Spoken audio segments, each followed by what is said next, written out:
High Court in Makhanda yesterday halted oil giant Shell's plans for seismic testing for oil and gas along the country's eastern coastline pending a final ruling. So Shell must halt its activities until a second part of the interdict is heard. Wild Coast communities lodged an application for an urgent interdict against Shell's exploration in late November.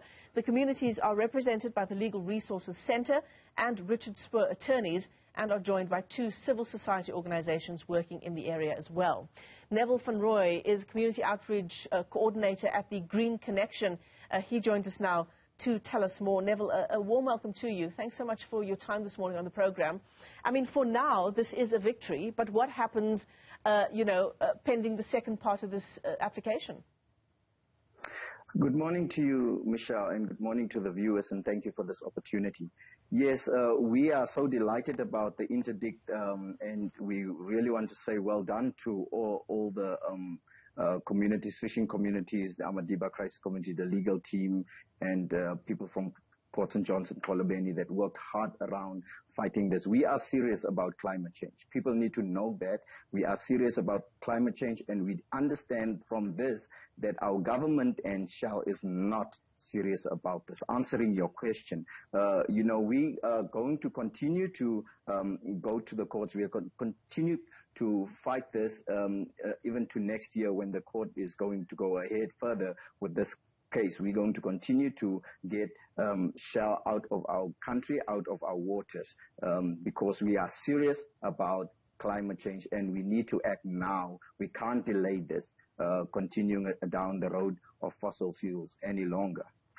So, for those of our viewers who are asking or wondering what seismic exploration is, part of the argument against this exploration by Shell is the impact it would have on marine life in the area. What does seismic exploration actually mean? Seismic exploration means a range of blastings that could happen for like 4 to 5 months, with 24 hours a day, with every 4 seconds blasting down the ocean floor to the rock formations where the oil and gas deposits are basically where you find them. And this is an activity that can go on for a very long time. And as we know, the ocean is in itself an ecosystem. And an ecosystem is full of life and biodiversity active in that ecosystem. And that is one of the concerns, about that ecosystems that will be interrupted and destroyed, not just immediately, but also in the long term.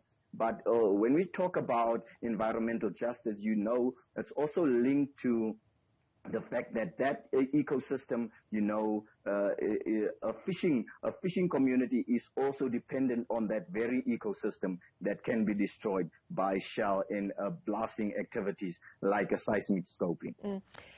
Did Shell, in its preparations for seismic blasting, did it do environmental impact assessments? I mean, was that part of its documentation?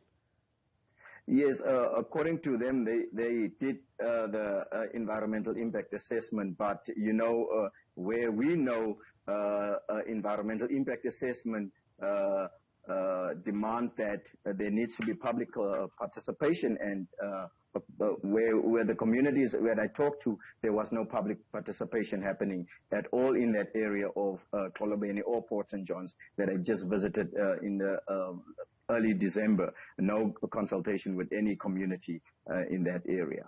So I asked you, Neville, at the start of our interview, what's next for these communities, if indeed, because the halting is pending that final part of the interdict, isn't it? What's next for these communities if there's a worst-case scenario here and Shell goes ahead? Communities, people out there, and even governments and industries need to know that they do not need to underestimate community power. Communities is going to raise their voices all the way. They're going to stand up. They're going to make their voices heard. They're going to,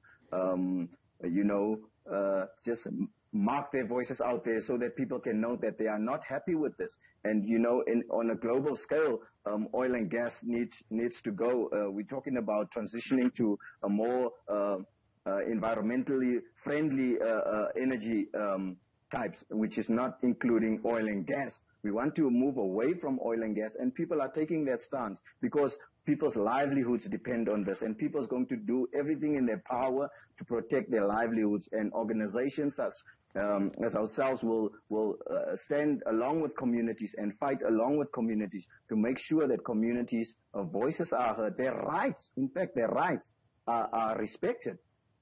Neville van Rooy, let me thank you for your time this morning. He is a community outreach coordinator at Green Connection as we continue to track that story around Shell and that particular community there in the Makhanda High Court, making that decision to halt their plans for seismic testing for oil and gas along the country's eastern coastline. Neville, thanks very much indeed for your time.